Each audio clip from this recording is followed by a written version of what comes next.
카타리나 블룸의 잃어버린 명예 혹은 폭력은 어떻게 발생하고 어떤 결과를 가져올 수 있는가? 다시 이 하인리히 벨 지음 김현수 옮김. 긴장이라고도 할 수 있는 정말로 불가피한 정체된 상황들이 있다. 물을 뺀 바닥이 금방 보이도록 모든 원천의 방향을 단숨에 그리고 한꺼번에 돌리고 바꿀 수는 없기 때문이다. 그러나 불필요한 긴장은 피해야 하고 여기서는 이날 금요일 오전에 바이츠 매네뿐만 아니라 카타리나도 그렇게 완곡하게 거의 부드럽다고 할 정도로 온순했던 까닭이 무엇이었는지 설명되어야 한다. 카타리나는 심지어 겁을 먹었거나 위축된 듯 했다. 볼터스 하인 부인의 이웃에 사는 친절한 여자가 집 문 아래로 밀어 넣어준 차이퉁이 이 두 여자에게 분노, 화, 격분, 수치심, 두려움을 불러 일으켰지만 당장 블로르나와 통화를 하고는 누그러졌다. 깜짝 놀란 이 두 여자가 차이퉁을 대충 훑어보고 카타리나가 블로르나와 통화한 직후 벌써 플래처 부인이 나타나 카타리나의 아파트는 당연히 감시받고 있고 그 때문에 그녀가 여기 볼터스 하인 부인의 집에 있을 거라고 생각했다고 솔직하게 털어놓았으며 이제 유감스럽게도 볼터스 하인 부인 역시 신문을 받아야 한다고 했다. 그때 플래처 부인의 솔직하고 친절한 태도 때문에 차이퉁에 대한 두려움은 일단 사그라졌고 카타리나에겐 행복하게 여겨졌던 지난밤의 일들이 전면에 부각되었다. 루트비가 그녀에게 전화를 했다. 그것도 바로 거기에서 말이다. 그는 그토록 사랑스러웠고 그래서 화가 나는 일에 대해서는 그에게 이런 방구도 하지 않았다. 그가 자신이 바로 이런 고통의 근원이라고 느껴서는 안 되기 때문이다. 그들은 사랑에 대해서도 이야기하지 않았는데 그런 이야기는 그와 함께 차를 타고 집으로 올 때 이미 그녀가 분명히 하지 못하게 했었다. 아니다. 그녀 자신은 잘 지내고 있고 물론 언제나 그의 곁에 있을 수 있다면 아니면 적어도 오랫동안 함께 있을 수 있다면 더 좋겠고 영원히 그럴 수 있다면야 당연히 제일 좋겠다고 했다. 또 자신은 카니발 기간 내내 쉴 것이고 결단코 그 외의 다른 남자와 다시는 춤을 추지 않을 것이며 남미의 춤 외에 다른 춤은 추지 않을 것이고 그것도 오직 그하고만 출 거라고도 말했으며 그곳이 어떤지 물었다. 그는 잠도 푹 잤고 아주 잘 먹었다고 그리고 그녀가 사랑 이야기는 하지 말라고 했지만 그래도 자신은 그녀를 매우 좋아한다고 말하고 싶다고 했다. 여러 달, 아니 1년 혹은 2년 후가 될지 언제가 될지 아직 모르고 어디로 갈지도 지금은 알 수 없지만 그녀를 데리고 갈 거라고 말했다. 아주 다정한 연인들이 전화로 수다를 떨듯이 그렇게 그들은 계속 이야기했다. 은밀한 표현은 전혀 하지 않았고 바이츠 매네가 혹은 하흐가 그럴 가능성이 점점 더 커 보인다. 거칠게 다루었던 그 과정에 대해서조차 한마디도 하지 않았다. 기타 등등 다정함을 느끼는 사람들이 서로에게 얘기할 법한 것들에 대해서 상당히 오래 10분가량 어쩌면 더 오래였을 거라고 카타리나가 엘제에게 말했다. 다정한 두 사람이 구체적으로 어떤 표현들을 썼는지에 관련해서는 현대 영화들을 참조할 수도 있을 것이다. 종종 멀리 떨어져 있는 사람들이 전화로 상당히 오래오래 그다지 중요해 보이지 않는 것들에 대해 수다를 떠는 영화 장면들을 카타리나가 루트비와 전화로 나눈 이 대화는 바이츠메네가 긴장을 풀고 친절하고 완곡하게 대할 수 있게 된 계기이기도 했는데 카타리나가 왜 뻣뻣하고 무뚝뚝한 태도를 완전히 버렸는지도 그는 어렴풋이 알 수 있었지만 그가 똑같은 이유는 아니더라도 똑같은 계기로 그렇게 기분이 좋아졌다는 것을 그녀는 당연히 예측할 수 없었다. 이런 주목할 만한 과정을 생각해보면 실제로 그런 전화통화로 기뻐할 사람이 누구일지 모르는 일이기 때문에 설사 다정한 속삭임은 없다고 해도 그로 하여금 좀 더 자주 전화를 걸게 할 필요가 있다. 그렇긴 하지만 바이츠맨에는 또 다른 익명의 전화에 대한 정보도 갖고 있었기 때문에 카타리나가 왜 두려워하는지도 알고 있었다. 이 장에서 이야기되고 있는 기밀 정보들의 원천을 캐묻지 말 것을 당부한다. 중요한 문제는 오직 정체된 옆 웅덩이를 뚫는 일이다. 정체된 웅덩이에 어설프게 생겨난 둑을 뚫어 물이 빠지게 하거나 흐르게 하는 작업이 중요하다. 정체된 웅덩이에 약한 둑이 무너지고 모든 긴장이 사라지기 전에. 오해가 생기지 않도록 분명히 해둘 점은 카타리나가 아파트에서 몰래 빠져나갈 수 있게 괴텐을 도와준 것은 정말로 처벌받을 만한 짓이라는 것을 엘제 볼터스 하임이나 블로르나도 물론 알고 있었다는 사실이다. 그녀 자신도 그의 도주를 도왔을 때 설사 이 경우 진짜 범죄는 아니라 해도 분명 범법 행위임을 이미 알고 있었던 것이 틀림없다. 플레이처 여경이 신문을 위해 엘제 볼터스하임과 카타리나를 연행하기 바로 직전에 볼터스하임 부인이 그녀에게 대놓고 그건 범법 행위였다고 말했다. 블로르나는 바로 가까운 기회를 보아 카타리나에게 그녀의 행동이 처벌 가능함을 지적해 주었다. 또한 카타리나가 볼터스하임 부인에게 괴텐에 대해 했던 말 역시 어느 누구에게도 비밀로 할 수 없는 것이었다. 맙소사, 그는 오기로 예정되어 있는 바로 그 남자였어요. 그와 결혼해서 아이를 가질 수 있다면 좋겠어요. 그가 감방에서 나올 때까지 몇 년 동안 기다려야 한다고 해도요. 이로써 카타리나 블룸의 신문은 종결된 것으로 볼 수 있었다. 그녀는 볼터스하임 부인의 집 댄스 파티에 참석했던 다른 사람들과 대질할 경우를 위해 대기하기만 하면 되었다. 이제 한 가지 의문이 설명되어야 했다. 이 의문은 바이츠맨의 약속론 내지는 공모론과 관련해 아주 중요한 것이었다. 루트비 괴테는 어떻게 볼터스하임 부인의 댄스 파티에 올 수 있었는가? 집으로 갈지 아니면 허용된 장소에서 기다릴지는 카타리나 블룸의 재량에 맡겨졌지만 그녀는 집에 가기를 거부했다. 자신의 아파트에 이제는 넌더리가 난다고 하면서 차라리 볼터스하임 부인의 신문이 끝날 때까지 용의자 구치소에서 기다렸다가 함께 집으로 가겠다고 했다. 이 순간에야 비로소 카타리나는 이틀치 차이통을 핸드백에서 꺼내보고 국가가 이렇게 그녀는 표현했다. 이런 오욕으로부터 그녀를 보호해주고 그녀의 잃어버린 명예를 회복시켜 주기 위해 할 수 있는 일이 전혀 없는지 물었다. 그 사이 그녀는 신문이 왜 삶의 세세한 구석까지 파고드는지 잘 이해할 수는 없지만 그런 신문이 전적으로 정당하다는 것쯤은 아주 잘 알게 되었노라고 했다. 하지만 신문할 때 거론된 세세한 사항, 신사의 방문 같은 문제들을 어떻게 차이퉁이 알게 되었는지, 게다가 어떻게 하나같이 왜곡되고 오도된 진술로 알게 되었는지 그녀는 도무지 납득이 가지 않는다고 했다. 여기에서 하흐 검사가 끼어들어 당연히 괴텐 사건에 대한 사회적인 관심이 지대한 터라 언론의 보도가 있을 수밖에 없고 아직 기자회견은 없었지만 카타리나의 도움 때문에 가능했던 괴텐의 도주로 인해 이제 불가피하게도 두려움과 격분을 감출 수 없기 때문인 것 같다고 말했다. 게다가 이제 그녀는 괴텐과의 친분 관계 때문에 시대사적인 인물이 되었으며 이로써 당연히 관심을 가질 권리가 있는 여론의 관심의 대상이 되었다고 했다. 모욕적이고 어쩌면 중상일 수 있는 언론 보도의 세부 사항들에 대해서는 그녀가 개인적으로 소송을 제기할 수도 있으며 수사 당국 내부에 허술한 부분이 있다고 밝혀지는 경우에는 당국이 이를 그녀는 신뢰해도 좋다고 한다. 그에 대해 소송을 걸고 그녀의 권리를 위해 도울 거라고도 했다. 그러고 나서 카타리나 블룸은 용의자 구치소로 호송되었다. 감시는 그다지 심하지 않았다.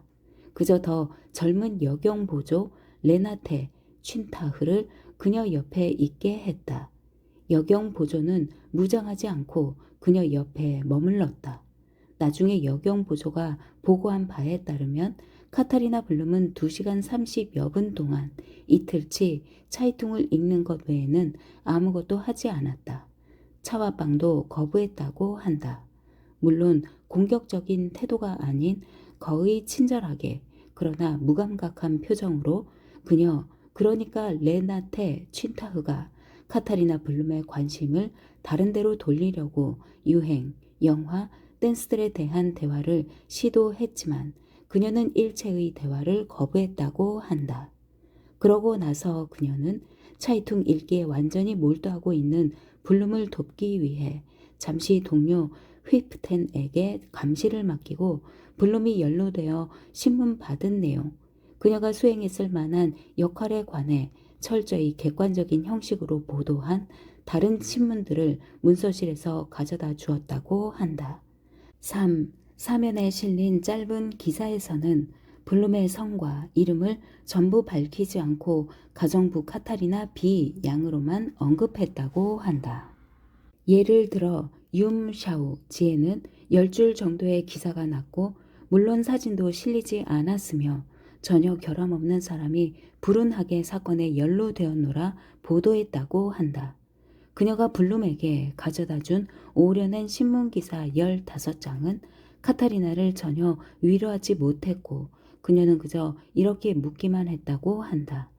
대체 누가 이걸 읽겠어요? 내가 아는 사람들은 하나같이 차이퉁을 읽거든요. 어떻게 괴테니 볼터사인 부인 집에서 열린 댄스 파티에 올 수 있었는지 명확히 밝히기 위해 우선 볼터사인 부인이 신문을 받았는데 처음부터 분명해진 사실은 볼터스 하인 부인이 그녀를 신문하는 모든 관계자에게 명백한 적의를 표현하지는 않았다고 해도 블룸보다는 더 적개심에 차 있었다는 것이다. 그녀는 1930년에 태어나 현재 44살이며 미혼이고 직업은 가정부이나 이 분야의 정규 교육을 받지는 않았다고 진술했다. 이 사건에 대한 의견을 말하기 전에 전혀 동요하지 않은 마른 가루처럼 건조한 목소리로 차이퉁이 카타리나 블룸을 취급하는 행태에 대해서 그리고 신문에서 알아낸 세부 사항들을 이런 종류의 언론에 전달했다는 것에 대해서 의견을 표명했다. 그 목소리는 욕을 하고 고래고래 소리치는 것보다 분노를 전하는데 훨씬 효과적이었다. 물론 카타리나 블룸이 조사를 받아야 할 입장이라는 것은 그녀도 분명히 알고 있지만 지금 벌어지고 있는 바와 같이 한 젊은이의 삶을 파괴하는 것에 대해서는 책임을 져야 하는 게 아닌지 자문했다고 한다. 그녀는 카타리나가 태어날 때부터 알고 지내왔는데 벌써 어제부터 그녀에게서 파경과 혼란스러운 신경이 나타나고 있음을 보고 있다고 했다. 자신이 심리학자는 아니지만 카타리나가 아파트에 그토록 애착을 보여왔고 그 아파트를 얻기 위해 오래 일해 왔는데 이제는 거기에 관심이 전혀 없다는 것은 일종의 경고 신호라고 본다는 것이다. 신랄하게 비판하는 볼터스하임의 능변을 막기란 어려웠다. 바이츠맨에도 도저히 그녀를 당해낼 재간이 없었다. 그가 그녀의 말을 가로막고 괴텐을 집에 들인 것에 대해 그녀를 비난하자 그녀 자신은 그의 이름을 전혀 몰랐고 그가 자기 소개도 하지 않았으며 자신도 소개받으려고 하지 않았다고 말했다. 그녀가 알고 있는 것은 문제의 수요일 저녁 7시 30분경 헤르타 쇼이 멜이 그를 데리고 왔으며 그녀의 여자친구 클라우디아 슈테름도 아랍 족장으로 변장한 남자를 데리고 함께 왔다는 것이며 그 남자에 대해서 아는 것은 이름이 카를이고 나중에 진짜 이상한 행동을 했다는 것뿐이라고 했다. 이 괴텐이라는 자와 어떻게 만나게 되었는지에 대해서는 말할 게 없다면서 예전에 그의 이름을 들어본 적도 없고 자신이 카타리나의 삶에 대해 시시콜콜 다 안다고도 했다. 그러나 카타리나의 기이한 드라이브에 관한 진술을 들이대자 그녀는 그 점에 대해서는 아는 바가 없다고 인정할 수밖에 없었고 이로써 카타리나 삶의 모든 부분을 시시콜콜 잘 알고 있다는 그녀의 말은 치명타를 입었다. 신사들의 방문에 대해 말을 꺼내자 그녀는 당황하면서 카타리나가 그 점에 대해 아무 말도 하지 않았기 때문에 자신도 진술을 거부하겠다고 했다. 그녀가 그에 대해 할 수 있는 유일한 말은 그것이 상당히 유치한 사건이라는 것이며, 그리고 덧붙여 말하길, 내가 유치하다고 한 것은 카타리나가 아니라 그 방문객이 그렇다는 겁니다. 라고 했다. 카타리나가 그녀에게 모든 것을 말해도 좋다는 정권을 위임한다면 자신이 아는 것을 전부 이야기하겠다고 했다. 카타리나가 차를 몰고 그 신사한테 갔을 거라는 추측은 말도 안 된다고 했다. 그렇다. 그런 신사가 있기는 하다면서 카타리나가 그에 대해 더 자세히 말하기를 망설인다면 그를 만인의 웃음거리로 만들고 싶지 않아서일 거라고 했다. 아무튼 이 두 경우, 괴텐과 신사 방문의 경우, 카타리나 블룸의 역할은 전혀 의심의 여지가 없다고 했다. 카타리나는 항상 부지런하고 단정하며 다소 수줍음을 타는, 아니 좀 더 정확하게 말하면 주눅이 든 아가씨였고, 어렸을 때는 경건하고 교회에 충실했다고 했다. 그러나 그 후 그녀의 어머니는 그녀도 게멜스 브로이히의 교회에서 청소를 했다. 여러 차례 난잡한 행동을 한 것이 발각되었고, 심지어 한 번은 성물 보관실에서 성물 간수인과 함께 미사용 포도주 한 병을 마시다가 들통이 났다고 했다. 그 사건으로 방탕한 술판이었느니 하며 한바탕 스캔들이 일어났고, 카타리나는 학교 신부님의 홀대를 받았다고 했다. 그렇다. 카타리나의 어머니 블룸 부인은 심리적으로 아주 불안정했고 이따금 알코올 중독 상태에 빠지기도 했다고 말했다. 그러나 언제나 불평만 일삼는 병든 이 남자, 즉 전쟁에서 폐인이 되어 돌아온 카타리나의 아버지를 생각해 봐야 하고, 그리고 화병이 난 어머니와 행실이 나쁘다고 할 수 있는 오빠도 생각해 봐야 한다는 것이다.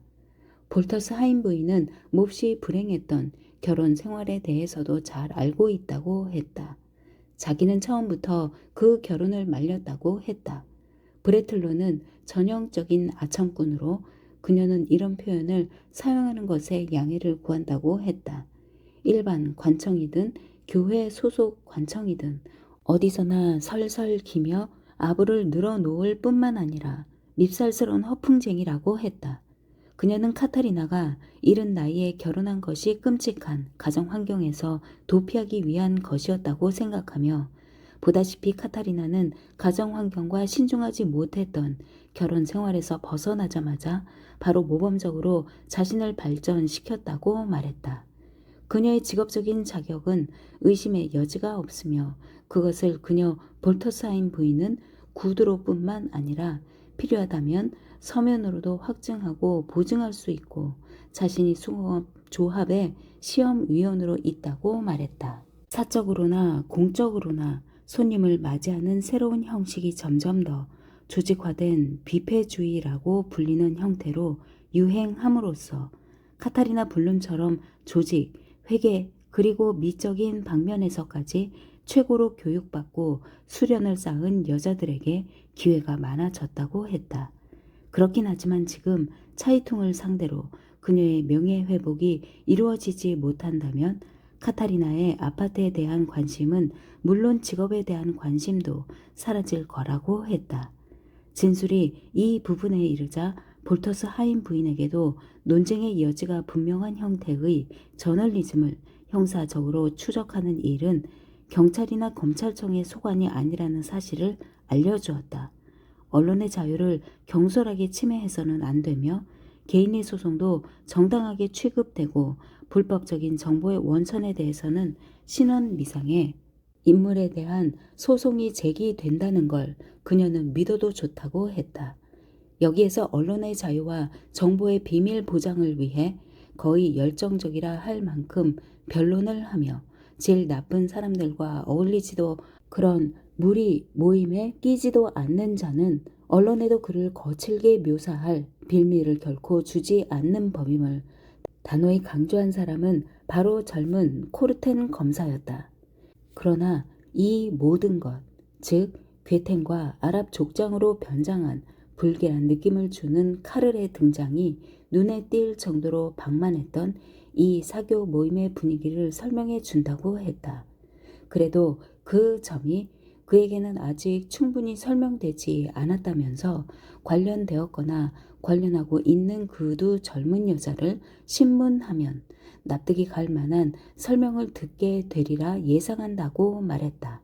그녀, 즉 볼터스 하인 부인은 손님을 선별하는 데 전혀 엄격하지 않았다는 비난을 면할 수 없을 거라고 했다. 볼터스 하인 부인은 아주 어린 신사 양반의 이 훈시를 사양했고 자신이 그 두 젊은 여자를 초대할 때 남자친구와 함께 오라고 했으며 손님들이 동반한 친구들에게 신분증과 전과 유무를 확인할 수 있는 경찰의 신원 조회서를 보여달라고 할 생각은 전혀 없다고 꼬집어 말했다. 그녀는 비난을 달게 받을 수밖에 없었고 여기서 나이는 전혀 중요하지 않으며 코르텐의 검사라는 직책이 아주 중요한 역할을 하는 거라고 지적받지 않을 수 없었다. 아무튼 여기서는 진지한 사건, 즉 가장 심각한 경우는 아닐지라도 제법 중대한 폭력 범죄를 조사하는 중이고 그 사건에는 틀림없이 괴텐이 관련되어 있다고 했다. 어떤 세부사항과 훈시를 중요하게 여겨야 할지의 문제는 국가의 대변자인 자신에게 맡겨야 한다고도 했다. 괴텐과 신사 방문객이 동일 인물일 수 있느냐는 질문을 재차 받자 볼터사임은 아니라고, 그것은 절대 있을 수 없는 일이라고 했다. 그렇지만 이 신사 방문객을 개인적으로 알거나 언젠가 본 적이 있는지 만난 적이 있는지 다시 질문을 받자 그녀는 아니라고 대답할 수밖에 없었다. 그녀는 카타리나의 기이한 드라이브 습관 같은 중요한 세부 사항을 모르고 있었기 때문에 그녀의 신문은 불만족스럽다고 기록되었고 일단 석방되기는 했지만 잡음이 없지 않았다. 그녀는 분명히 화가 난 채로 취조실을 나서기 직전에 조서했을 거리를 주었다. 아랍 족장으로 변장한 카를이 그녀에게는 괴테만큼이나 의심스러워 보였다는 것이었다. 아무튼 그는 화장실에서 계속 혼잣말을 중얼거리다가 작별 인사도 없이 사라졌다고 했다. 다시 한번 신문을 받기 위해 호송된 카타리나 블룸은 헤르타 쇼이멜과 나눈 전화통화 내용을 확인해 주었지만 그것이 그녀와 괴텐의 약속과 연관되어 있는지에 대해서는 예전과 마찬가지로 부인했다. 다시 말해 그녀가 헤르타 쇼이멜과 통화한 후 괴텐이 그녀에게 전화를 걸었고 그녀는 교묘한 방법으로 이자를 카페 폴크스트로 보내 쇼이멜에게 말을 걸도록 부추겼고 이는 눈에 띄지 않게 볼터스 하인 부인의 집에서 그를 만나기 위해서였다는 사실을 인정하라고 그녀에게 권유한 사람은 바이츠 메네가 아니라 두 검사 중 젊은 쪽인 코르텐 검사였다. 쇼이멜이 상당히 요란하게 꾸미고 눈에 금방 띄는 금발이기 때문에 일이 아주 쉬웠을 거라고 하면서 그 사이 카타리나 블룸은 거의 완전히 무감각해진 표정으로 그저 고개만 설레설레 저으면서 거기에 앉아 이틀치 차이퉁을 오른손으로 꽉 움켜쥐고 있었다. 그러고 나서 그녀는 풀려났고 볼터스 하인 부인과 그녀의 남자친구 콘라트 바이터스와 함께 경찰서를 떠났다. 서명 날인한 신문 조서를 다시 한번 검토하고 빠뜨린 질문은 없는지 살펴보았을 때 코르텐 검사는 칼을이라 불리는 아랍 족장을 붙잡아 이 사건에서 아주 미심쩍은 이자의 역할을 진지하게 조사해야 하는 것은 아닌지 문제를 제기했다. 칼을이라는 자를 수배하라는 어떠한 조치도 취하지 않았다는 게 그는 너무나 놀랍다고 했다. 이 카를이라는 자가 괴텐과 함께 카페 폴크트에 나타나지는 않았다 해도 결국 함께 있었던 것이 분명하고 역시 그 파티에까지 파고들었으니 그가 즉 코르텐이 보기에는 카를의 역할이 의심스럽다고는 할 수 없어도 정말 이상하다고 했다. 여기 이 대목에서 그 자리에 있던 사람 모두가 웃음을 터뜨렸다. 내성적인 플래처 여경까지도 웃음을 참지 않았다. 조서 작성자인 안나 록스터 부인은 너무나 천박하게 웃는 바람에 바이츠 매네에게 주의를 들어야만 했다. 그런데도 코르테는 여전히 이해하지 못해서 결국 그의 동료 하흐가 설명해 주었다. 바이츠 매네 수사 과장이 그 아랍 족장을 의도적으로 간과하거나 언급하지 않고 내버려 둔 점이 분명하게 이해되지 않더냐고. 아니면 눈에 띄지 않았느냐고. 그래도 그가 우리 사람들 중 하나이고 화장실에서 혼자 중얼거렸다는 것은 다름 아니라 괴텐과 그 사이 주소가 밝혀진 블룸을 추적하라는 지시를 받고 무전기로 동료에게, 물론 서툴기 짝이 없지만 보고한 것임이 명명백백하다고 했다. 코르텐 검사, 올해는 몇 가지 분명한 이유 때문에 카우보이보다 아랍 족장이 더 유행이니 이런 카니발 시즌에 아랍 족장 의상으로 자신을 숨기는 게 최고라는 점도 분명히 이해되시지요? 바이츠 매네가 덧붙여 말했다. 물론 우리는 처음부터 분명히 알고 있었소. 카니발이 강도들한테는 잠적을 용이하게 해줄 테지만 우리한테는 불리해서 이미 36시간 전부터 괴텐을 뒤쫓느라 뜨겁게 달아오른 우리 미행의 흔적을 놓치지 않고 유지하기 힘들 거라는 점을 말이오. 카니발 복장을 하지 않은 괴텐은 주차장에 서 있던 폴크스바겐 버스에서 밤을 보냈고 그 후 어느 카페에서 아침 식사를 한 뒤 카페 화장실에서 면도를 하고 옷을 갈아입었지요. 그 주차장은 그가 나중에 포르쉐를 훔친 곳이고요. 우리는 그자를 단 1분도 눈앞에서 놓치지 않았소. 대략 한 다스의 공무원이 아랍 족장, 카우보이, 스페인 사람으로 변장하고 소형 무전기를 하나씩 소지한 채 지난밤 댄스 파티에서 마신 술이 덜 깬 사람 마냥 위장하고서 괴텐이 어떤 사람을 만나려고 하는지 바로바로 보고하기 위해 뒤를 밟고 있었던 거요. 괴텐이 카페 폴크트에 발을 들여 놓을 때까지 접촉했던 사람들은 모두 붙잡아 조사했소. 어느 술집 종업원 1명, 그가 일하는 바에서 괴텐이 맥주를 마셨소. 아가씨 2명, 그들과 그가 어느 구 시가지 술집에서 춤을 췄다고 하더군. 목재 시장 옆에 있는 주유소 주인, 거기서 훔친 포르쉐에 주유를 했고, 담배가게 점원 1명, 은행 직원 1명, 그한테서 아마 은행을 털어 손에 넣은 듯한 미화 700달러를 환전했소.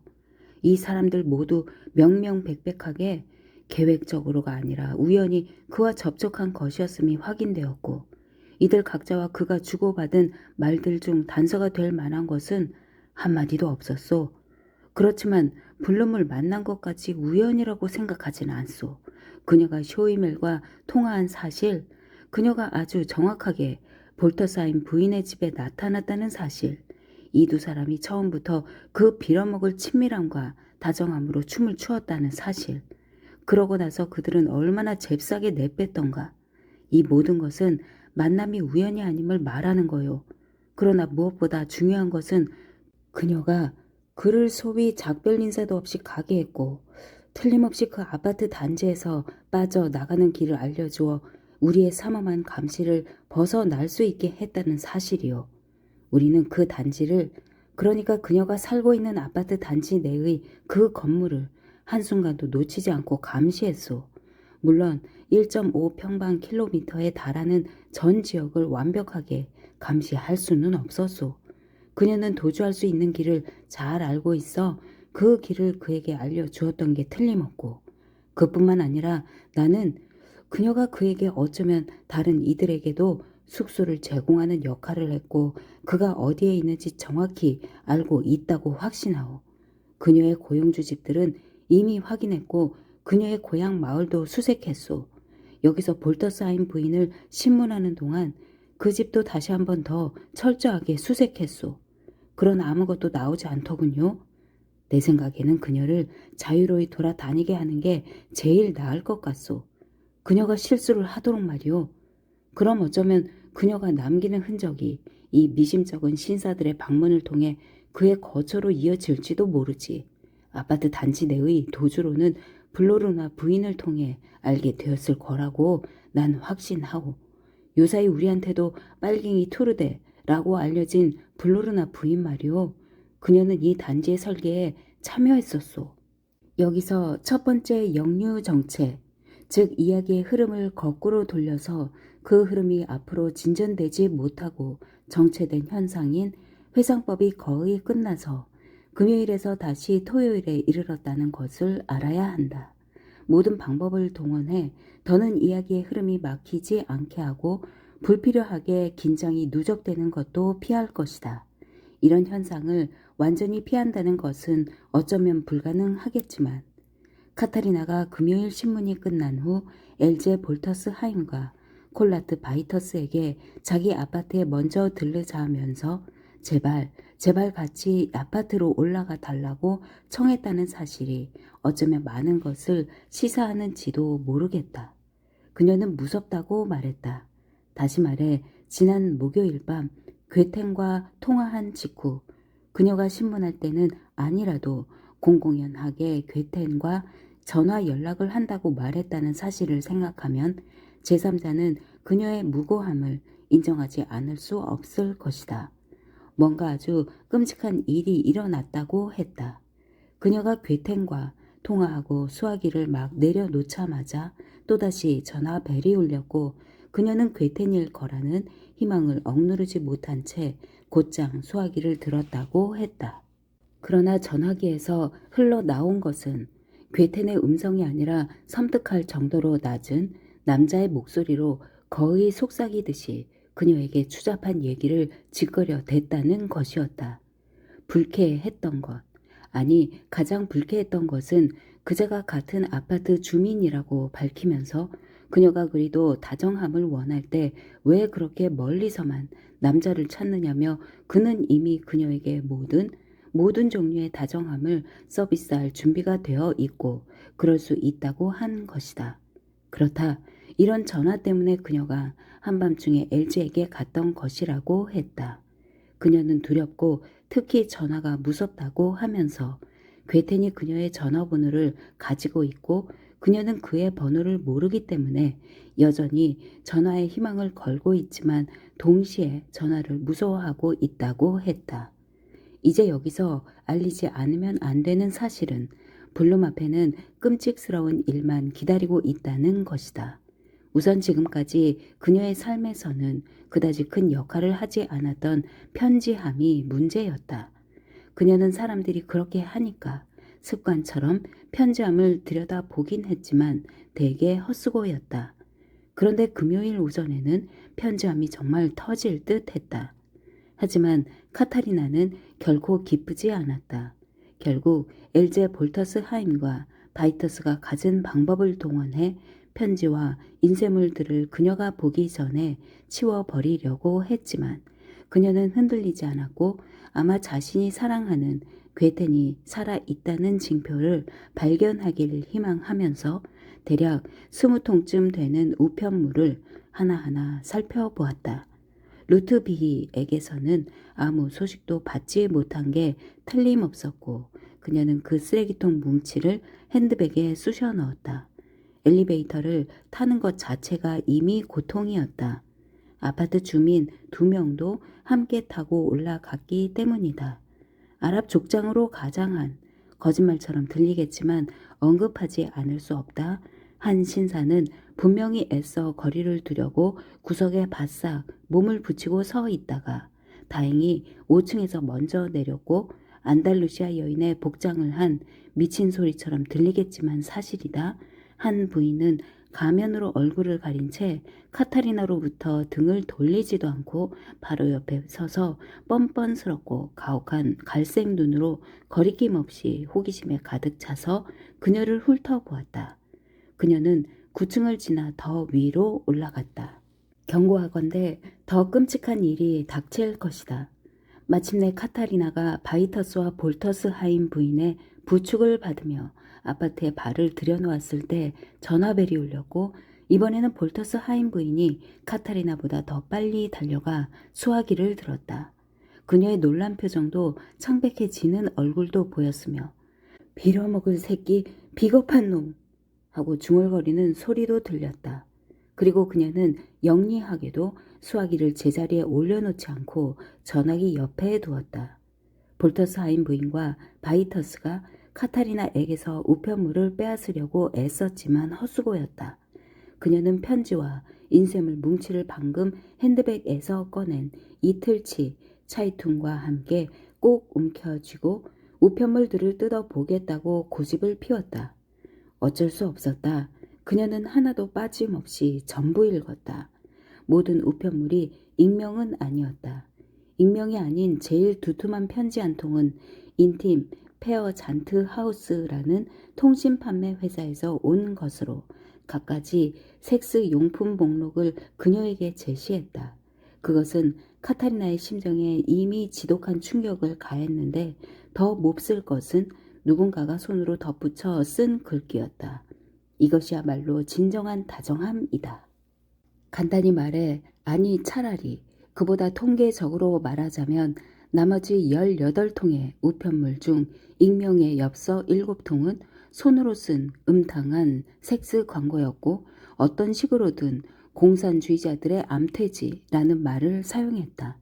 다른 익명의 엽서 4통에는 섹스 광고 없이 정치적인 욕설이 적혀 있었다. 빨간 두더지에서 크렘린 아줌마에 이르기까지 다양한 욕설을 퍼붓고 있었다. 5통의 편지에는 차이통의 기사가 오려 붙여져 있었는데 대부분의 편지가 그러니까 대략 서너 통은 가장자리에 빨간 잉크로 코멘트가 달려 있었다. 주로 스탈린이 할 수 없었던 것은 너도 못할 것이다 라는 내용이었다.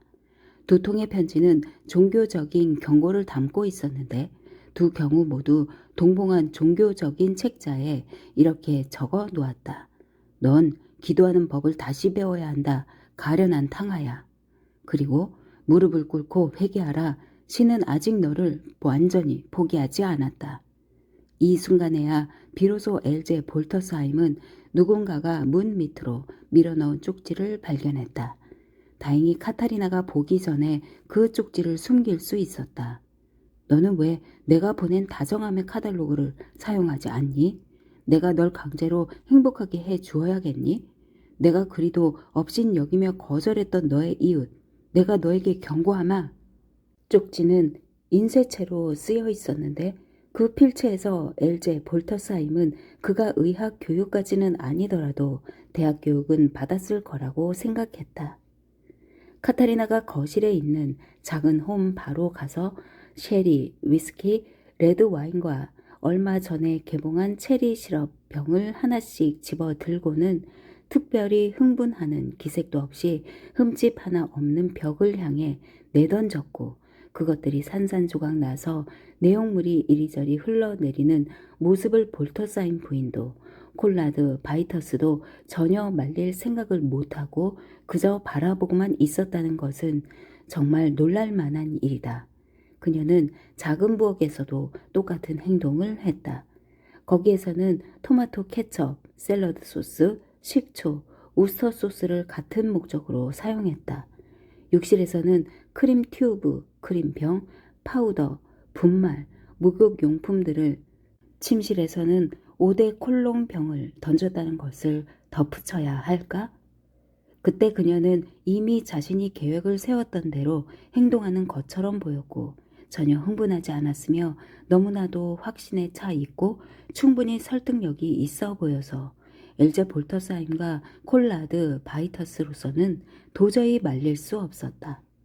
카타리나가 처음으로 살해 의도를 품었거나 살인 계획을 세우고 실행하기로 결심한 시점을 분석해 내려던 추리는 물론 상당히 많았다. 많은 이들은 이미 목요일자 차이퉁에 실린 첫 번째 기사만으로도 이미 충분했다고 생각하고 또 다른 이들은 금요일을 결정적인 날로 보기도 한다. 왜냐하면 이날도 차이퉁은 카타리나를 가만히 내버려 두지 않았고 카타리나의 이웃과 그녀가 그리도 애착을 갖고 있던 아파트는 완전히 엉망이 된 아무튼 주관적인 판단으로는 그것으로 밝혀졌기 때문이다. 게다가 익명의 전화, 익명의 우편물, 그리고 토요일자 차이퉁뿐만 아니라 여기에서 미리 말해두겠다. 일요일에 발행되는 존 탁스 차이툰까지 그러한 추론들이 필요한가? 그녀는 살인을 계획했고 실행에 옮겼다. 그것만으로도 충분하다. 그녀의 내면에서 뭔가 치밀어 올랐다는 것. 특히 전 남편의 진술이 그녀를 더욱 화나게 만들었다는 것은 확실하다. 그리고 이후 존 탁스 차이퉁에 실린 모든 기사가 감정을 풀어주지 못한 것은 물론이거니와 결코 진정시켜 주지도 못했을 것임은 어느 정도 확실하다. 흐름의 역류 정체 현상, 즉 회상법이 완전히 끝난 것으로 간주하여 다시 토요일로 시선을 돌리기 전에 금요일 저녁과 금요일에서 토요일로 넘어가는 밤, 볼터사인 부인의 집에서 일어난 일에 대해 좀 더 보고해야 한다. 전체의 결과부터 말하자면 놀라울 정도로 평화로웠다는 것이다. 댄스 음악을, 그것도 남미 음악을 틀어놓고 춤을 추도록 카타리나를 부추기며 기분 전환을 시켜주려 했던 콜라트 바이터스의 이런저런 시도들은 실패했다.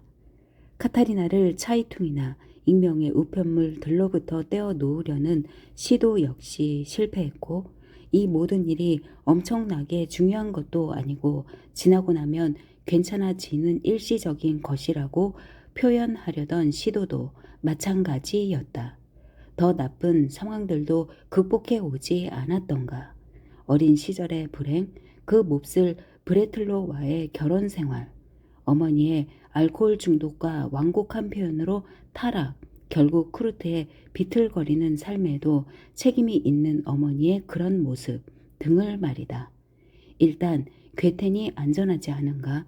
그녀를 데리러 오겠다는 그의 약속을 진지하게 받아들이고 있지 않은가? 카니발 시즌이 아닌가? 경제적으로 확실하게 보장되어 있지 않은가? 블로르나 부부나 히페르츠 부부처럼 끔찍이 친절한 사람들도 있지 않은가? 그 속절없는 얼간이도 신사 방문객의 이름을 대는 것은 여전히 부끄러운 일이었다. 사실 우스꽝스러울 뿐 결코 스트레스를 주는 건 아니지 않는가? 이때 카타리나가 반박하고 나섰다. 그 빌어먹을 반지와 겉만 번지르르한 편지 봉투를 지적하며 이것이 그들 두 사람을 끔찍하게도 궁지로 몰아넣었고 괴텐까지 의심받게 했다는 것이었다. 그 얼간이가 자신의 속 없는 허영심 때문에 얼마나 많은 대가를 치르게 될지 그녀가 알 수나 있었을까? 아니, 아니다. 이제 그녀는 그 자를 웃긴다고 생각하지 않았다. 아니다. 실질적인 일들이 화제에 올랐을 때 그녀가 새 아파트를 찾아야 하는지 어디에서 찾을지 미리 생각해 두어야 하는 건 아닌지 등. 카타리나는 즉답을 피하면서 그녀가 유일하게 계획하고 있는 실질적인 일은 자신이 입을 카니발 의상을 한 벌 만드는 거라고 말했다. 그러고는 엘제에게 커다란 침대 시트 한 장을 빌려달라고 부탁했다. 아랍 족장 의상이 유행이니 그녀 자신은 베두인 여자로 분장하고 돌아다닐 생각이기 때문이라고 했다. 도대체 불행한 일이 벌어지기는 했나? 자세히 보면 나쁠 것도 없다. 아니, 좀 더 낮게 표현하자면 거의 긍정적인 것뿐이다. 어쨌거나 카타리나는 언젠가는 내 앞에 나타나기로 예정되어 있는 바로 그 남자를 정말 만났고 그와 함께 사랑의 밤을 보냈으며 그래 좋다. 그녀가 신문을 받기는 했지만 루트 비이가 사실 바람둥이는 아닌 게 분명하다. 그리고 차이퉁에 그렇고 그런 쓰레기 기사는 늘 있었고 몇몇 몹쓸 놈들이 익명으로 전화를 걸거나 편지를 보내는 것도 마찬가지다. 그래도 삶은 계속되지 않는가. 루트 비이는 아주 편안하게 오직 그녀만 그녀 혼자만 알고 있듯이 잘 숨어 있지 않은가? 자, 카니발 의상을 만들자. 그걸 아라비아 여인의 흰옷을 입으면 카타리나는 매력적으로 보일 것이다. 그녀는 그 옷을 예쁘게 차려입고 돌아다닐 것이다. 결국 자연도 자신의 권리를 요구한다. 그래서 잠이 살짝 들어 꾸벅꾸벅 졸고 깨어났다가 다시 꾸벅 존다. 자, 술이나 한잔 할까? 못할 이유 없지. 참으로 평화로운 모습이다. 젊은 여자는 바느질을 하다가 꾸벅꾸벅 졸고 있고 나이 지긋한 여자와 역시 중년인 남자는 자연히 자신의 권리를 누릴 수 있도록 그녀 주위를 조심스레 움직이고 있다. 자연은 그 권리를 마땅히 그리고 제대로 누려서 새벽 2시 30분경에 전화벨이 울리지만 카타리나는 깨지 않는다. 감정에 치우치지 않고 이성적인 볼터스하임 부인이 수화기만 들면 두 손을 부들부들 떨기 시작한 까닭은 무엇인가? 몇 시간 전에 경험했던 그런 익명의 다정함을 기다리기라도 하는 걸까? 당연히 새벽 2시 30분은 통화하기에 두려운 시간이지만 그녀는 수화기를 든다. 곧바로 바이터스가 수화기를 빼앗아 들고 여보세요? 라고 하자마자 전화는 끊어진다. 전화벨이 다시 울리고 그가 수화기를 들어 여보세요? 라고 말하기도 전에 다시 전화가 끊어진다. 물론 차이퉁에 누군가의 이름과 주소가 실리면 그 사람의 신경을 건드리며 괴롭히는 사람들도 있다. 이제 수화기를 올려놓지 않는 게 차라리 나을 것이다. 토요일자 차이퉁만은 카타리나가 보지 못하게 하려고 마음 먹었지만 엘제 볼터사임은 잠들고 콜라트 바이터스는 욕실에서 면도를 하고 있는 잠깐 동안에 카타리나가 살짝 밖으로 빠져나가 어스름 새벽녘에 처음 눈에 띈 가장 좋은 차이퉁 무인 판매함을 부수고 열었다. 일종의 성물 절도 같은 짓이었다.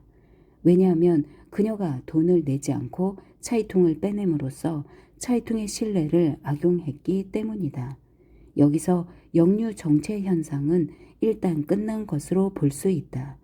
왜냐하면 이 순간이 바로 블로르나 부부가 의기소침하고 신경이 곤두선 채 우울한 기분으로 야간 열차에서 내린 후 나중에 집에서 보려고 같은 판 차이퉁을 손에 넣은 시간이기 때문이다.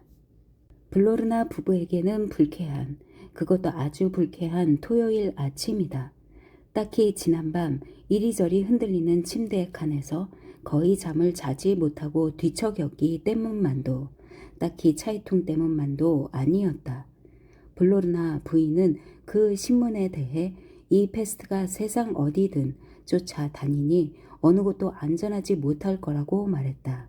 부부가 불쾌한 까닭은 영향력이 막강한 친구이자 사업 파트너가 리스트라에서 보낸 비난 가득한 전보 때문만도 아니었다. 하흐 때문이었다. 그들은 그에게 그날 너무 일찍, 한마디로 너무 일찍 차라리 목요일에 전화할 걸 그랬다고 생각한다면 너무 늦은 것이지만 전화를 걸었다. 그는 그다지 친절하지 않았고 카타리나의 신문은 끝났으며 그녀에 대한 소송 절차가 시작될지는 말할 수 없고 이 순간 그녀에게는 틀림없이 도움이 필요할 거라고, 하지만 아직 법적인 도움이 필요하지는 않을 거라고 말했다. 지금은 카니발 시즌이며 검사들도 퇴근하고 이따금 파티에 갈 권리가 있다는 것을 잊었는가. 어쨌거나 24년 전부터 알고 지내온 사이다. 함께 공부했고 팀파니를 치며 노래도 불렀고 등산도 했다. 그 스스로도 아주 불쾌하게 느끼고 있는 판에 처음 몇 분간 기분이 좋지 않았기로서니 그리 대수는 아니다. 그러나 부탁이나 그 밖의 것, 특히 검사의 일에 관한 용건이라면 이렇게 전화로 할 게 아니라 직접 만나서 얘기하는 것이 나을 것 같다. 그렇다 그는 그녀가 스트레스를 받고 있으며 많은 부분이 아주 불분명하지만 전부 밝혀지게 될 거라며 나중에 오후에 만나서 이야기하자고 했다. 어디서? 시내에서. 산책하면서 이야기하는 것이 제일 좋겠다고 했다. 박물관 로비에서 오후 4시 30분에 카타리나의 아파트에 전화해서는 안 되며 볼터사인 부인이나 히페르츠 부부한테 걸어도 안 된다고 했다. 정리정돈을 잘하는 카타리나의 손길이 없음을 이렇게 빨리, 이렇게 분명하게 느끼게 되는 것도 불쾌했다. 그저 커피를 따르고 크래커빵, 버터와 꿀을 찬장에서 꺼내고 짐꾸러미 몇 개를 복도에 세워 두었을 뿐인데 30분도 지나지 않아 벌써 집안이 온통 뒤죽박죽으로 보이니 어찌된 일인가. 결국 트루데도 신경이 곤두섰다. 그가 그녀에게 대체 카타리나의 사건과 알로이스 슈트, 로입 레더나 심지어 리딩의 사이에 어떤 관계가 있다고 생각하는지 자꾸만 물었기 때문이다. 그녀는 아무 대꾸도 없이 자꾸만 순진한 척하면서 반어적인 태도로 평소에 그는 그녀의 그런 태도를 좋아했지만 이날 아침에는 전혀 그렇지 않았다. 이틀치 차이통을 보라고 지적했고 그에게 특별히 어떤 단어가 눈에 띄지 않느냐고 물었다. 그가 어떤 단어를 말하는 거냐고 묻자 그녀는 조롱 섞인 암시를 하면서도 제대로 알려주지 않고 그의 예리한 감각을 시험해 보겠다고 했다.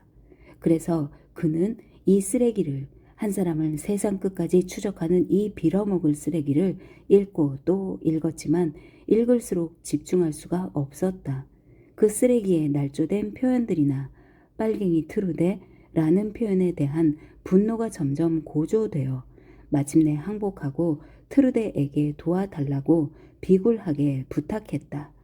그는 제정신이 아니어서 예리한 감각이 말을 듣지 않는다고 뿐만 아니라 수년 전부터 산업체 변호사로만 일했을 뿐 형사사건 변호사로는 아직 활동해 본 적이 없다고 말하면서 그러자 그녀는 쌀쌀맞게 유감이군요 라고 대꾸했지만 잠시 후 동정하듯 말했다.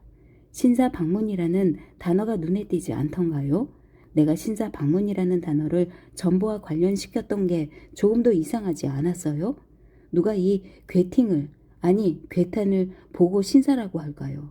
그의 사진을 자세히 들여다봐요. 그의 행색이 어떻든지 간에 누가 그를 신사라고 하겠어요? 아니에요. 그렇지 않을 거예요. 자발적으로 염탐하는 이웃 사람들의 말을 빌리자면 남자의 방문이라고 부르겠지요. 내가 당장 이 자리에서 예언하겠는데 늦어도 1시간 이내에 우리 역시 신사 방문을 받게 될 거예요. 그 밖에 또 예언해 두고 싶은 것은 분노, 갈등, 그리고 어쩌면 오랜 우정의 종말이 올지도 모른다는 거예요. 당신의 빨갱이 트루데에 대한 분노도 이건 카타리나에 대한 분노보다 더할지도 모르죠. 카타리나에게는 2가지 치명적인 특성이 있어요. 바로 충실함과 자긍심이죠. 그리고 그녀는 이 젊은이에게 탈주로를 가르쳐 주었다는 사실을 절대로 자백하지 않을 거예요. 그 길을 우리가 그러니까 그녀와 내가 함께 살펴본 적이 있어요. 진정해요. 여보, 밝혀지진 않겠지만 괴텐이 눈에 띄지 않게 그녀의 아파트에서 사라질 수 있었던 건 정확히 하면 내 탓이에요. 당신은 틀림없이 기억 못하겠지만 내가 우아한 강변의 삶 아파트의 전체 난방, 환기, 상하수도 시설의 설계도를 침실에 걸어두었었잖아요. 그 설계도에서 난방 배관은 빨간색, 환기통 배관은 파란색, 전기 배선은 초록색, 하수관은 노란색으로 표시되어 있었거든요. 사실 카타리나는 단정하고 계획적으로 사는, 계획을 세우는데 거의 천재적이라 할 만한 사람인데 그 설계 도면에 완전히 마음을 빼앗겨 늘 그 앞에 오래 서서 이 추상화의 의미들과 관계들에 대해 되풀이해서 물었을 정도였어요. 그녀는 도면을 그렇게 불렀죠. 난 그녀에게 그 도면의 복사본을 구해 선물하려던 참이었어요. 그렇지 않은 게 정말 다행이에요. 생각해봐요. 만일 도면 복사본이 그녀의 아파트에서 발견되었다면 그렇다면 이 공모론이니 그녀의 아파트가 무기 거래소니 하는 생각을 빨갱이 트루데, 강도들, 카타리나, 신사 방문이라는 연결관계를 완벽하게 뒷받침해 주는 셈이 되잖아요. 그런 도면은 당연히 강도나 가정파괴범들, 그러니까 남의 눈에 띄고 싶어 하지 않는 자들에겐 몰래 출입할 수 있는 방법을 가르쳐주는 최고의 안내서이죠. 내가 직접 그녀에게 각각의 통로 높이가 얼마나 되는지 설명해 준 적이 있어요. 예컨대 배관이 파열되거나 전선에 문제가 생겼을 때 어디에서 사람이 똑바로 서서 걸을 수 있고 어디에서 허리를 굽혀야 걸을 수 있는지 어디에서 기어야 하는지 말이에요. 그렇게 그 방법으로만 이 사랑스러운 젊은 젠틀맨은 경찰의 눈을 피해 빠져나갈 수 있었을 거예요. 이제 그녀가 그의 다정함을 느낄 수 있는 것은 꿈에서나 가능하겠죠? 그가 정말 은행 강도라면 그 시스템을 꿰뚫어 보았을 거예요. 어쩌면 신사 방문객도 그런 식으로 출입했을지 모르고요. 이 현대식 아파트 단지는 구식 다세대 주택들과는 아주 다른 감시 방법이 필요해요. 기회가 되면 당신이 경찰과 검사단에게 충고 좀 해주세요. 그들은 아파트 현관이나 로비와 엘리베이터를 감시하지만 거기엔 그 밖에 지하로 곧장 연결되는 업무용 엘리베이터도 있어요. 거기에서 한 사람이 몇백 미터쯤은 기어갈 수 있고 어디선가 하수구 뚜껑을 밀어 올리기만 하면 감쪽같이 사라질 수도 있어요. 날 믿어요. 지금은 기도하는 수밖에 없어요. 이런저런 맥락에서 차이퉁의 일면에 머릿기사로 실리는 것을 그 신사 방문객이 원할 리가 없으니까요. 그에게 지금 필요한 것은 신사 방문에 관한 수사와 기사 보도를 직접 확실하게 조작하는 일이에요. 그 머리 기사만큼이나 그가 두려워하고 있는 건 마우트라는 여인의 씁쓸하고 불쾌한 얼굴이지요. 그녀는 바로 법률상으로 그리고 교회에서도 그와 결혼한 부인이고 뿐만 아니라 그의 아이도 넷이나 낳았어요. 당신은 정말 한 번도 못 봤나요? 정말 젊은이처럼 즐거워하고 거의 거리낌 없이 풀어줬던 모습을요. 그럼 내가 말해 주어야겠네요. 그는 정말 점잖게 카타리나와 춤을 몇 번 추었어요. 그런데 그가 그녀를 집에 데려다 주겠다고 어찌나 치근대던지 게다가 그녀가 차를 샀을 때는 어린애처럼 얼마나 실망했다고요. 그가 필요로 했던 것, 그의 마음이 갈망했던 것은 바로 카타리나처럼 다시 없이 좋은 것이었죠. 천박하지 않으면서도 당신들이 말하듯이 사랑을 할 줄 알고 진지하면서도 젊고 또 그녀 자신은 알지 못할 정도로 귀여운 여자 말이에요. 그녀가 남자로서의 당신 마음도 즐겁게 해주지 않았던가요? 그래, 그랬다. 그녀가 그랬다. 남자의 마음을 즐겁게 해주었다. 그는 그것을 인정했고 그녀를 단순히 좋아하는 것 이상이라는 것도 인정했다. 그러나 꼭 남자뿐만 아니라 누구나 한 번쯤 그냥 누군가를 안아보고 싶거나 어쩌면 그 이상을 해보고 싶은 마음이 들 수도 있다는 것을 그녀 트르데는 알고 있다고 생각한다. 그러나 카타리나, 아니 거기에는 뭔가가 있었다.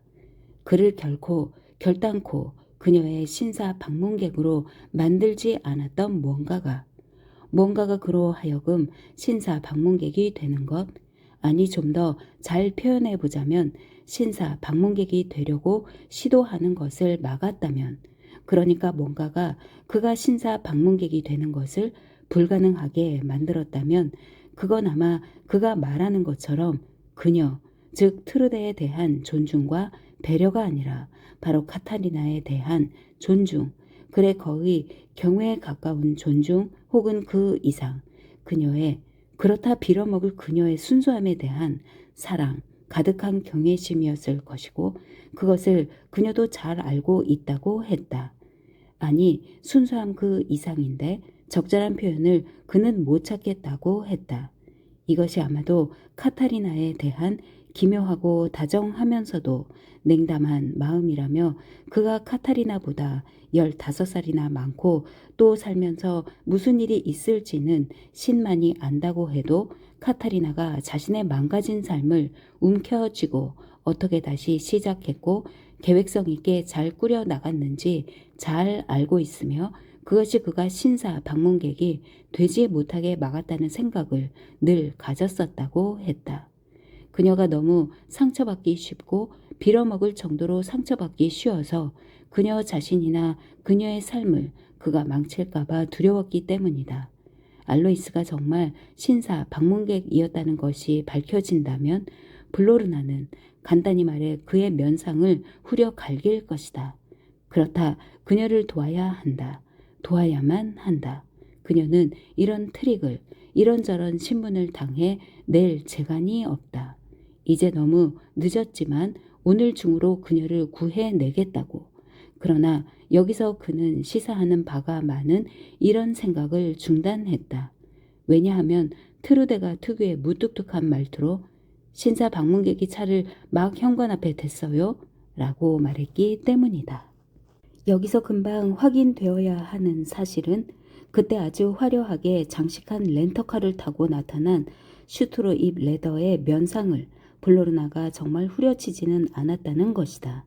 여기에서는 가능한 한 피가 흐르게 해서는 안 될 뿐만 아니라 육체적 폭력의 묘사 역시 피할 수만 있다면 최소한으로, 즉 보도의 의무에 의한 최소한으로만 제한해야 한다. 그렇다고 블로르나의 집안 분위기가 좀 더 편안해졌다는 것은 아니다. 반대로 더욱더 불편해졌다. 트루데 블로르나가 이죽거리지 않을 수 없었기 때문이다. 그녀는 계속 커피만 저으면서 안녕하세요 신사 방문객님 이라는 말로 옛 친구를 맞이했다. 내 생각에 트루데가 꼭 전곡을 찌른 것 같군. 블로르나가 당황하며 말했다.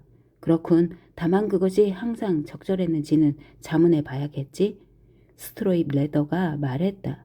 여기서 확인할 수 있는 사실은 알로이스 스트로입 레더가 트루데 블로르나를 성적으로 유혹한 것은 아니지만 그녀와 시시덕거리고 싶어 한다는 것이 분명해지자, 그리고 그녀가 특유의 무뚝뚝함으로 그가 자기 자신이 거부할 수 없을 만큼 매력적이라고 생각하는 모양인데 실은 그렇지 않으며 아무튼 그녀에게는 전혀 그렇게 여겨지지 않는다고 하자, 그들 둘 사이에 거의 참을 수 없을 정도로 팽팽한 긴장감이 감돌았다는 것이다. 상황이 이렇게 되자 아내에게는 둘이서만 있게 해달라고 하면서 블로르나가 슈트로입 레더를 즉시 서재로 데려갔고 막간을 이용해 무슨 막간? 블로르나 부인이 물었다. 카타리나를 찾기 위해 모든 노력, 최선을 다해 줄 것을 부탁했다는 사실은 이해가 갈 것이다. 먼지 하나 없고 모든 것이 제자리에 있는데도 갑자기 자신의 서재가 몹시 지저분하게 거의 뒤죽박죽이고 더러운 것처럼 느껴지는 까닭은 무엇인가? 무엇 때문에 저 빨간색 가죽 의자가 거기에 앉아 많은 일을 잘 풀어나갔고 허물없는 대화를 나누었으며 정말 편안하게 음악을 들을 수 있었던 저 빨간색 가죽 의자가 갑자기 그리도 거슬리는가? 무엇 때문에 책꽂이조차 역겹게 느껴지고 벽에 걸린 자필 사인이 있는 샤갈 그림이 마치 화가 자신에 의해 조작된 모조품인 듯한 의심이 드는가? 재떨이, 라이터, 위스키병, 비싸긴 해도 해로운 것은 아닌 이 대상들에 대해 반감을 갖게 하는 것은 무엇인가? 아주 불편한 밤을 지낸 후 그렇게 또 불편한 낮을 이토록 참을 수 없게 만드는 것은 무엇이며 옛 친구들 사이의 긴장감이 너무 심해서 거의 불꽃이 튈 정도로까지 만드는 것은 무엇인가? 부드러운 노란색으로 섬유의 질감을 살려서 칠한 현대 그래픽으로 장식된 모던한 벽들이 무엇 때문에 거슬리는가? 좋아, 좋아. 알로이스 슈트로입 레더가 말했다. 나는 이번 사건에 더는 자네 도움이 필요치 않다는 걸 말하려고 온 것뿐이네. 거기 안개 낀 공항에서 또다시 자네 신경이 곤두섰겠군. 자네나 자네 부인은 신경이 곤두선 채 조바심치며 1시간 정도는 안개가 거치길 기다렸을 테고 저녁 6시 30분경이나 돼서야 여기에 도착할 수 있었을 걸세. 자네들이 약간 진정하고 생각해 보면서 미넨 공항에서 전화 한 통만 했으면 장애는 없다는 것을 알 수 있었을 텐데 이 이야기는 이제 잊고 하지 말도록 하세. 이미 패가 짜인 카드 노름판에 잘못 끼어들지 않기 위해서. 안개가 끼지 않고 비행기가 제 시간에 이륙할 수 있었다고 해도 그때는 이미 너무 늦었을 걸세. 그때는 이미 신문에서 결정적인 부분은 완결되었을 테고 게다가 더는 걸릴 게 없었을 테니까 말이네. 아무튼 난 차이퉁과 대적할 수가 없네. 블로르나가 말했다. 차이퉁은 위험한 기사를 쓰지는 않네. 차이퉁은 리딩이 조종할 수 있지 않나. 그렇지만 다른 신문들도 있지. 어떤 종류의 머리 기사든 손을 써 볼 수는 있네만. 나를 은행 강도들과 엮는 것만은 안 되네. 여자들과의 로맨스 이야기라면 기껏해야 사생활에서만 나를 공경에 빠뜨릴 뿐 공적으로는 아무 문제 없어. 그리고 카타리나 블룸처럼 매력적인 여자와 사진 한 장쯤 함께 찍혀도 결코 손해볼 건 없지. 게다가 신사 방문 운운하던 건 사라질 거고 액세서리나 편지도 그다지 난처한 문제를 만들지는 않을 거네. 그래, 내가 그녀에게 상당히 비싼 반지를 선물했네. 그들이 찾아낸 반지 말이야. 편지도 몇 통 썼지? 하지만 그들은 편지 봉투만 발견했더군. 문제는 이 퇴트 게스라는 놈이 차이퉁에 실을 수 없던 사안들을 화보 잡지에 다른 이름으로 쓰고 있다는 것과 그래, 카타리나가 그에게 단독 인터뷰를 하겠다고 약속했다는 사실이네. 좋지 않아. 이 얘기는 불과 몇 분 전에 리딩한테서 들었네. 그도 퇴트게스가 인터뷰하는 데는 찬성하더군. 물론 차이통을 손에 쥐고 있으니까 그럴 테지. 하지만 퇴트게스가 그 밖에 어느 허수아비에 대해 취재를 하는 데는 영향을 미치지 못하지. 자네는 도통 아무 소식도 못 들은 모양이네. 어찌된 일인가? 슈트로입 레더가 말했다. 난 전혀 아는 바가 없네. 블로르나가 말했다. 변호사 입장에서는 기묘한 상황이군. 그나저나 그런 변호사의 의뢰인이 바로 나라니. 기상청에 전화해 보지 않고 덜컹거리는 기차를 타고 오면서 무의미하게 시간을 낭비한 탓인가 보군. 기상청에 전화라도 했더라면 안개가 곧 거칠 거라는 걸 알 수 있었을 텐데. 정말 자네는 아직 그녀와 연락하지 않았나? 아니, 자네는? 아니, 직접 한 건 아니지. 그녀가 1시간쯤 전에 차이퉁에 전화를 걸어서 내일 오후에 퇴트게스와 단독 인터뷰를 하기로 약속했다는 것만 알고 있네. 그 기자가 받아 들였다는군. 거기에도 많은, 아니 정말 많은 고민, 진짜 위통을 일으키는 고민거리가 있네. 이때 슈트레입 레더의 표정은 일그러지고 목소리는 고통으로 가득 찼다. 자네 내일부터 원하는 만큼 실컷 내 욕을 해도 좋네. 내가 자네들의 신뢰를 악용했거든. 그렇지만 다른 측면에서 보면 우리는 사실 자유국가에서 살고 있네. 물론 그런 자유국가에서는 자유롭게 연애를 즐기는 것도 허용되어 있지 않은가.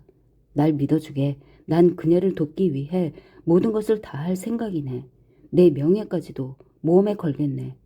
마음 놓고 실컷 웃어도 좋아. 난 이 여자를 사랑하네. 다만 그녀가 더는 도움을 받으려고 하지를 않네. 난 여전히 도움을 받아야 하는데 말이야. 그녀가 그냥 자기를 돕게 하지 않아. 그럼 자네 차이퉁에 맞서 그 더러운 놈들에 대항해서 그녀를 도와줄 수 없겠나? 맙소사, 그들이 자네들을 몰아붙이고 있다고 해서 차이퉁지와의 일을 심각하게 받아들일 필요는 없네. 우리는 지금 여기서 불바르 저널리즘이나 언론의 자유에 대해 토론하려는 게 아니야. 간단히 말하겠네. 자네가 내 변호사이자 동시에 그녀의 변호사 자격으로 그 인터뷰 자리에 입회해 주면 좋겠네. 다시 말해 가장 까다롭고 조심스러운 사안은 아직 신문이나 언론에서 다루지 않았어. 그러니까 내가 반년 전에 그녀에게 콜포르스텐 하임에 있는 우리 별장 열쇠를 억지로 떠맡겼네. 그 열쇠는 가택 수색 때도 몸 수색 때도 발견되지 않았어. 하지만 그녀는 그걸 분명 가지고 있네. 아니 그녀가 버리지만 않았다면 적어도 한테는 그 열쇠를 가지고 있었지. 단순히 감상적인 지지였다고 부르고 싶으면 그렇게 하게나. 그렇지만 난 정말 그녀가 그 집 열쇠를 가지고 있기를 원했네. 한 번쯤 그리로 나를 찾아와 줄 거라는 희망을 포기하지 않았으니까. 날 믿어주게. 난 그녀를 도울 것이고 그녀 옆에 서 있을 것이며 그리로 가서 고백도 할 것이네. 와서들 봐라. 내가 바로 그 신사 방문객이다 하고 말일세. 하지만 난 알고 있어. 그녀는 나를 그녀의 루트 B가 아닌 나를 모른다고 부인할 걸세. 슈트로입 레더의 표정에는 뭔가 아주 새로운 것, 놀랄만한 것이 깃들어 있었는데 그 표정이 블로르나에게 동정심을, 어쨌든 최소한 호기심을 불러 일으킨 것만은 분명했다. 그것은 뭔가 겸손한 것이었나 아니면 질투였나? 액세서리의 편지에 게다가 이제는 열쇠까지 이게 다 무엇인가? 빌어먹을 후베르트 정말 아직도 모르겠어? 그건 내가 리딩에게도 하흐에게도 경찰에게도 말할 수 없는 거야. 확신하는데 그녀는 그 열쇠를 그녀의 루트비에게 주었고 그놈은 이틀째 거기에 숨어있는 게 틀림없어. 카타리나, 경찰관, 거기다 콜포르스텐 하임의 내 집에 숨어 있을지도 모르는 그 멍청한 젊은 놈 때문에 난 정말 걱정이 되네. 그들이 발견하기 전에 그놈이 거기서 사라져 주었으면 좋겠네. 동시에 이 사건이 종결되도록 그들이 그를 잡아가 버렸으면 좋겠어. 이제 이해가 가나? 내가 어떻게 해야 할지 충고 좀 해주게나. 자네가 거기 콜포르스텐 하임에 전화를 거는 게 좋겠어. 그가 거기 있다 해도 전화를 받을 거라고 생각하나? 그러면 경찰에 전화를 걸어야 하네. 화를 면하려면 다른 방법이 없어. 어쩔 수 없으면 익명으로 경찰에 전화를 하게. 괴텐이 자네 집에 있을 가능성이 조금이라도 있다면 자네는 당장 경찰에 알려야 하네. 자네가 하지 않겠다면 내가 하겠네. 우리 집과 내 이름이 이 은행 강도와 얽혀 신문 머리 기사에 오르내리라고? 난 좀 다른 생각을 했네.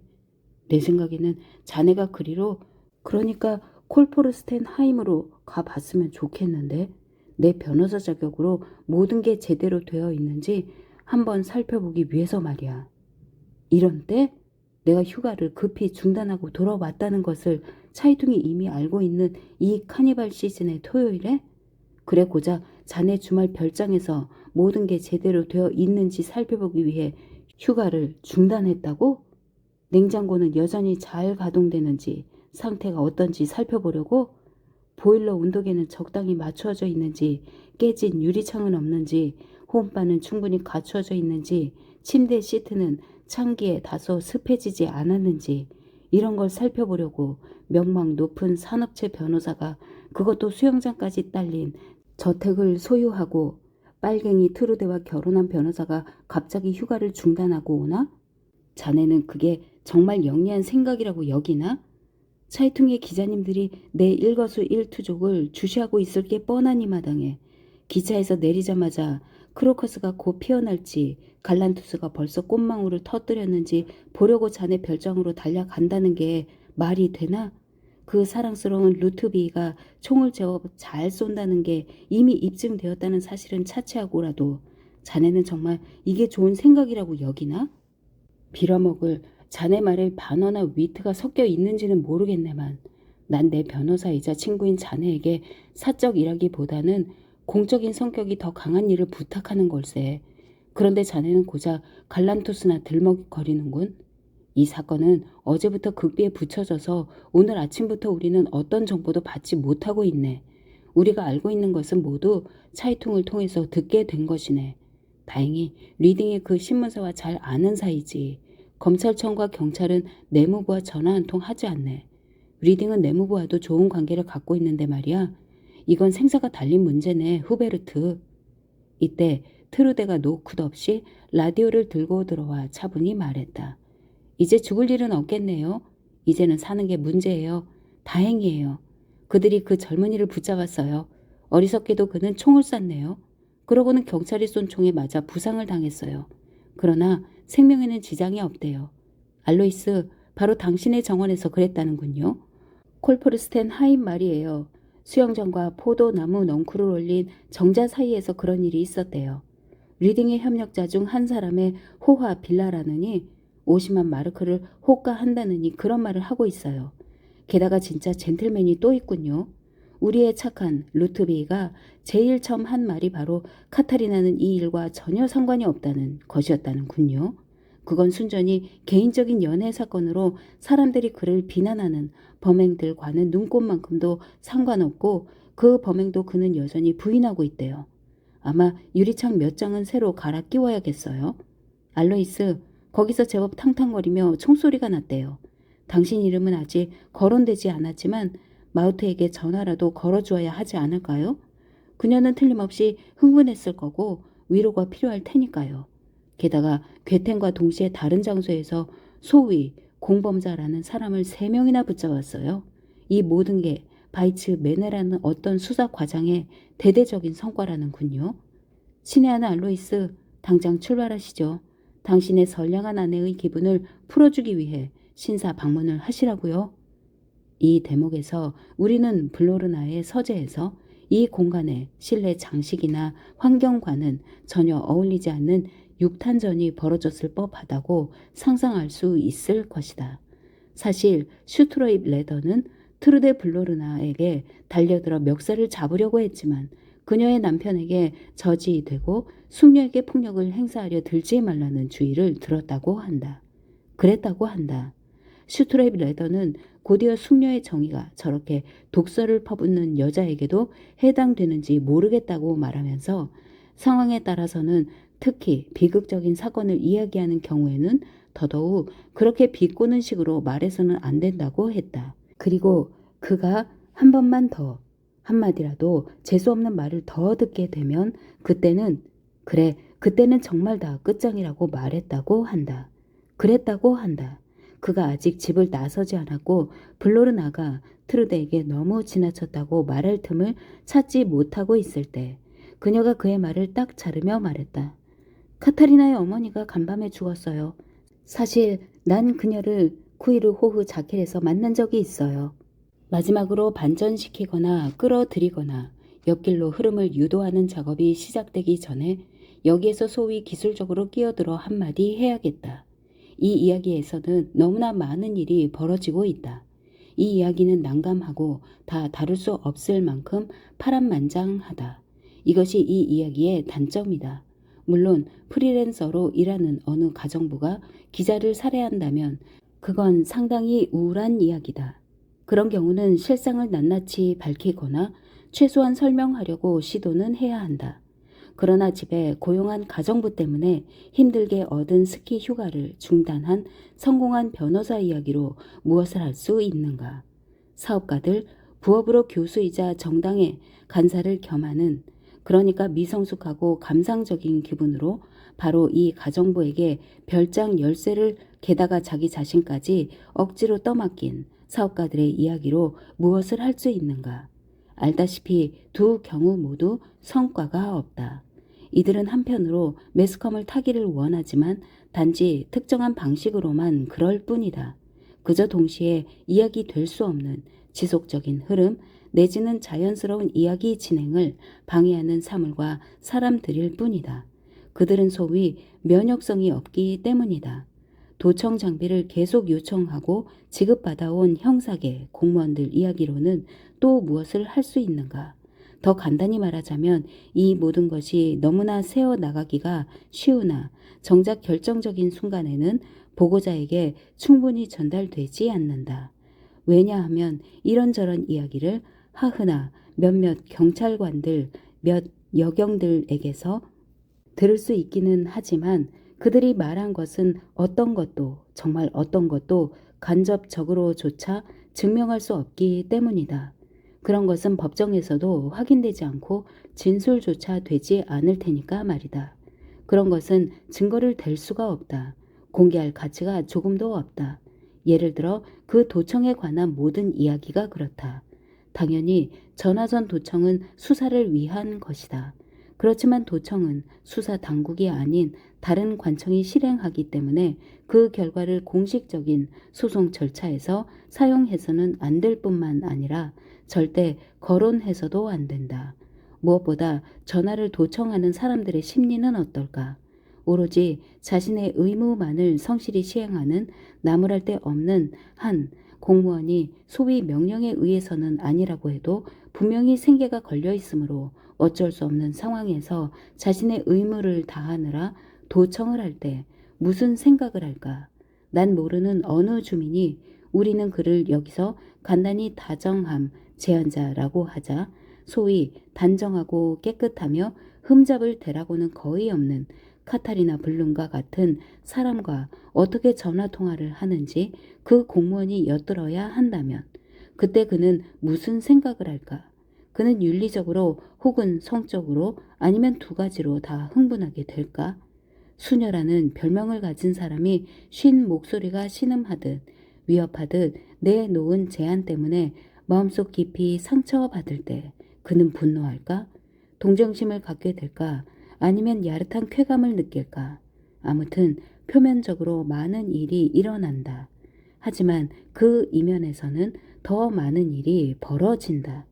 예를 들어 여기서 이따금 언급된 리딩이라는 자가 차이퉁이 편집장에게 전화를 걸어 당장 S를 모조리 삭제하고 전부 B로 쓰시오 라고 말하면 그저 애써 고생하면서 생계를 유지하는 악이 없는 도청자는 그 소리를 엿듣고 무슨 생각을 할까? 물론 리딩이 도청당하는 이유는 그가 감시 대상이어서라기보다는 압력 행사자나 정치적 갱 등이 그에게 전화를 걸 위험이 있기 때문이다. 그런 나무랄 데 없는 도청자가 S란 슈트로 입 레더를 의미하고 B란 블로르나를 의미한다는 걸, 그리고 존 탁스 차이퉁에서는 S에 대해서 읽을 수 없지만 B에 대해서는 많이 읽게 될 거라는 걸 어떻게 알겠는가. 그래도 블로르나는 리딩이 아주 높이 평가하는 변호사로서 누가 그런 걸 알기나 아니면 짐작이나 하겠는가. 국내 사건이든 국제 사건이든 셀 수 없을 정도로 많은 사건을 처리함으로써 그의 능숙함을 입증했다. 여기 다른 대목에서 함께 흐를 수 없는 원천들에 대해 이야기했다면 그건 운명의 여신이 왕의 아이들의 초를 잘못 불어 꺼버린 것이나 다름없다. 결국 어느 한쪽이 상당히 깊이 가라앉아 익사한 것이다. 그리고 그때 리딩 부인이 요리사를 시켜 남편의 비서에게 전화를 걸어서 남편이 일요일에 후식으로 무엇을 먹고 싶어 하는지를 알아보게 한다. 양귀비 씨를 뿌린 계란 케이크, 아이스크림과 생크림을 곁들인 딸기, 아니면 아이스크림만 혹은 생크림만? 이런 일로 상사를 귀찮게 하고 싶지 않은 여비서는 리딩의 기호를 잘 알고 있지만 아마도 요리사를 화나게 하거나 번거롭게 할 속셈으로 그 요리사에게 상당히 날카로운 목소리로 설명한다. 분명 리딩 씨는 이번 일요일에 아몬드와 견과류가 섞인 크로스칸트 소스를 곁들인 캐러멜 푸딩을 드시고 싶어 할 거라고 자신은 확신한다고 말한다.